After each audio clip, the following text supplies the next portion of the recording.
देख रहे हैं SPL 9 न्यूज। स्वागत है आपका हमारे इस खास प्रोग्राम में। प्रोग्राम की शुरुआत कांग्रेस के दिग्गज नेता गुलाम नबी आजाद से।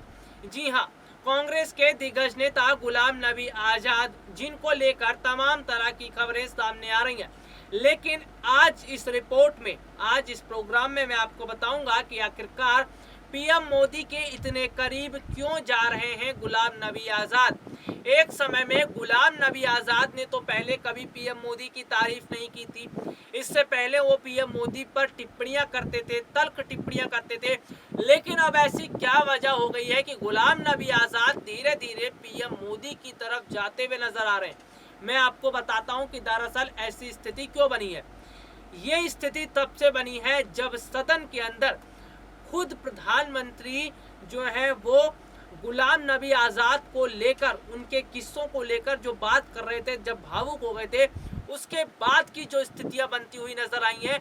और धीरे धीरे वो स्थितियां इस कदर बनी कि गुलाम नबी आजाद वो इतने इमोशनल हो चुके हैं कि वो अब पीएम मोदी की तरफ उनका रुख बढ़ता जा रहा है। और पीएम मोदी की तरफ रुख इसलिए भी बढ़ रहा है क्योंकि गुलाम नबी आजाद को ऐसा लग रहा है कि पीएम मोदी का साथ अगर उन्हें मिलता है तो बड़ी जिम्मेदारी गुलाम नबी आजाद को मिल सकती है। गुलाम नबी आजाद इसी बड़ी जिम्मेदारी की उम्मीद कांग्रेस पार्टी से भी कर रहे थे, लेकिन कांग्रेस पार्टी ने वो बड़ी जिम्मेदारी उन्हें नहीं दी। तो ऐसे में आपको यहाँ पर मैं ये बता देता हूँ कि गुलाम नबी आजाद जो इतने समय से, इतने कई सालों से कांग्रेस पार्टी के साथ जुड़े रहे और कांग्रेस पार्टी के लिए काम करते रहे, लेकिन अचानक से राजनीति ने इस तरह से यू टर्न लिया कि गुलाम नबी आजाद जो एक समय में बीजेपी के खिलाफ बोला करते थे, जो एक समय पीएम मोदी की आलोचना करते थे, वही गुलाम नबी आजाद अब उनके सुर ही बदल गए हैं। उन्हीं गुलाम नबी आजाद ने अब एक अलग राह अपना ली है और वो राह है जो पीएम मोदी की तरफ जा रही है।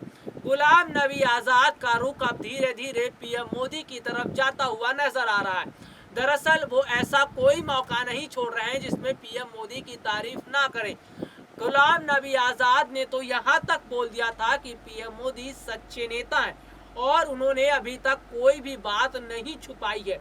यानी कि गुलाम नबी आजाद की ये बातें ये बताती हैं कि किस तरह से गुलाम नबी आजाद का रुख अब धीरे धीरे पीएम मोदी की तरफ तो जा ही रहा है, उनका झुकाव बीजेपी की तरफ हो रहा है।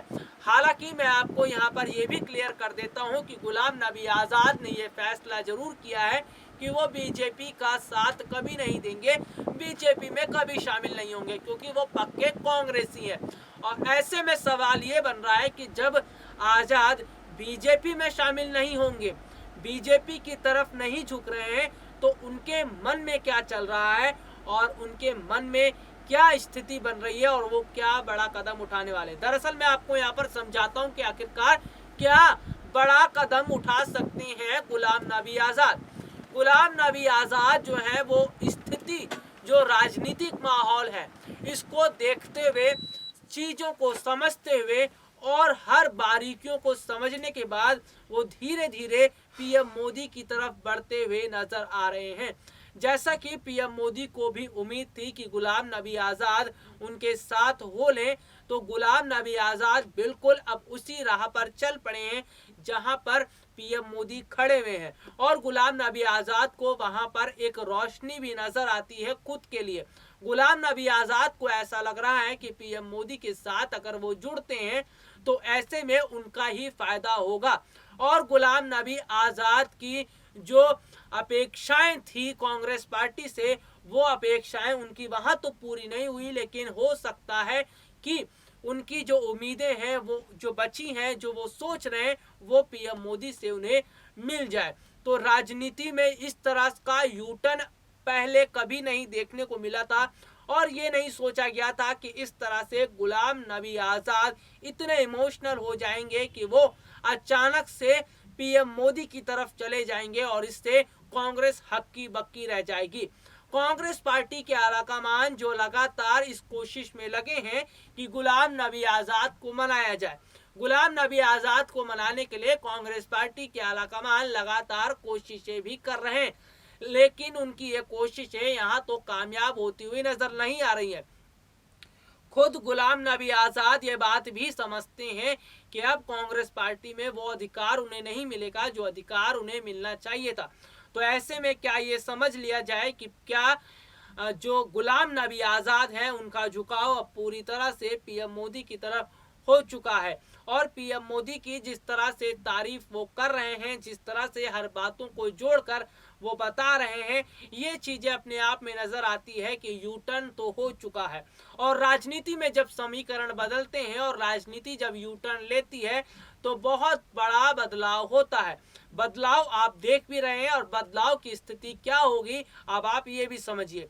बदलाव की स्थिति दरअसल ये होगी कि गुलाम नबी आज़ाद जो फिलहाल अभी कांग्रेस में है, वो मौका देखकर, वो स्थितियों को देखकर कांग्रेस का साथ छोड़कर पीएम मोदी की राह पर निकल पड़ेंगे। यानी कि पीएम मोदी जो कि गुलाम नबी आज़ाद को अपनी तरफ करने की कोशिश कर रहे थे, उसमें वो कामयाब होते हुए नजर आ रहे हैं। और गुलाम नबी आज़ाद फिलहाल जो इतने इमोशनल हो चुके हैं, और यहाँ पर गुलाम नबी आज़ाद बिल्कुल पूरी तरह से अब पीएम मोदी की तरफ उनका झुकाव हो रहा है। तो ऐसे में आपको मैं बता दूं कि गुलाम नबी आज़ाद को लेकर बहुत सारी खबरें तो फिलहाल आ ही रही हैं, लेकिन गुलाम नबी आज़ाद की जो खबर हम आपको बता रहे हैं, ये चीज़ें बता रहे हैं, इसमें ये बताया जा रहा है कि फिलहाल तो गुलाम नबी आज़ाद अभी मौका देख रहे हैं, और मौका देखने के साथ ही वो चौका भी लगा देंगे। जी हाँ, अक्सर यही होता है राजनीतिक पार्टियों में, जब नेता अपनी स्थिति को देखते हैं, चुनाव की स्थिति को देखते हैं, मौके की स्थिति को देखते हैं, राजनीति में उतार चढ़ाव को देखते हुए वो समय देखकर मौके पर चौका लगा देते हैं, और यही चौका लगाने की फिराक में फिलहाल गुलाम नबी आज़ाद नजर आ रहे हैं। गुलाम नबी आज़ाद कांग्रेस से कन्नी काट रहे हैं, कांग्रेस से अलग होते हुए नजर आ रहे हैं, तो वहीं उनका झुकाव पीएम मोदी की तरफ हो रहा है। एक समय में जो गुलाम नबी आज़ाद कांग्रेस पार्टी के आलाकमान का बचाव करते थे, जो कांग्रेस पार्टी की बात करते थे, जो कांग्रेस पार्टी की विचारधारा को लेकर बात करते थे, जो प्रेस कॉन्फ्रेंस में कांग्रेस पार्टी के काम करने को लेकर बात करते थे, वो गुलाम नबी आज़ाद आज उनके सुर बिल्कुल ही बदल चुके हैं। आज उनके सुर में एक अलग चीज जो है वो ये नजर आ रही है कि गुलाम नबी आज़ाद जो है अब कांग्रेस की बात छोड़कर बीजेपी की बात कर रहे हैं, पीएम मोदी की बात कर रहे हैं। और बीजेपी और पीएम मोदी की बात करना यानी कि इशारा आप समझ सकते हैं कि इशारा ये है कि गुलाम नबी आज़ाद का झुकाव अब आधे से ज़्यादा पीएम मोदी की तरफ हो चुका है। और गुलाम नबी आज़ाद अगर पूरी तरह से बीजेपी की तरफ झुक जाते हैं और पीएम मोदी की तरफ झुक जाते हैं, तो कांग्रेस पार्टी को बहुत सारी मुश्किलों का सामना करना पड़ सकता है। कांग्रेस पार्टी की स्थिति फिलहाल जो बनी हुई है वो ये बता रही है कि इस समय कांग्रेस पार्टी में ऐसे कोई नेता अभी तो मौजूद नहीं है जो पार्टी को पूरी तरह से संभाल सके। कांग्रेस पार्टी में अध्यक्ष पद खाली पड़ा है। कांग्रेस पार्टी का बेहतर ढंग से नेतृत्व कैसा किया जाए, इसको लेकर भी काम नहीं किया गया है। राहुल और प्रियंका भले ही चुनाव पर काम कर रहे हैं, भले ही चुनावी स्थितियों को समझते हुए वो पार्टी का प्रचार प्रसार कर रहे हैं, लेकिन क्या पार्टी का प्रचार प्रसार करना और चुनाव के लिए काम करना एक पार्टी के लिए इतना ही होता है? एक पार्टी के लिए होता है कि सबसे पहले उसके अंदर रूल और रेगुलेशन के साथ साथ ये तय किया जाए कि पार्टी की कमान किसके हाथों में। जो कांग्रेस पार्टी की कमान एक समय में सोनिया गांधी के हाथ में नजर आती थी, फिलहाल वो स्थिति उतनी मजबूत नहीं है जो पहले हुआ करती थी। यानी कि भले ही राहुल और प्रियंका वो चुनाव को ध्यान में रखते हुए वोटर्स को लुभा रहे हैं, अपनी कोशिशें कर रहे हैं, लेकिन इससे कामयाबी उन्हें नहीं मिलने वाली जब तक पार्टी के अंदर बदलाव नहीं होगा।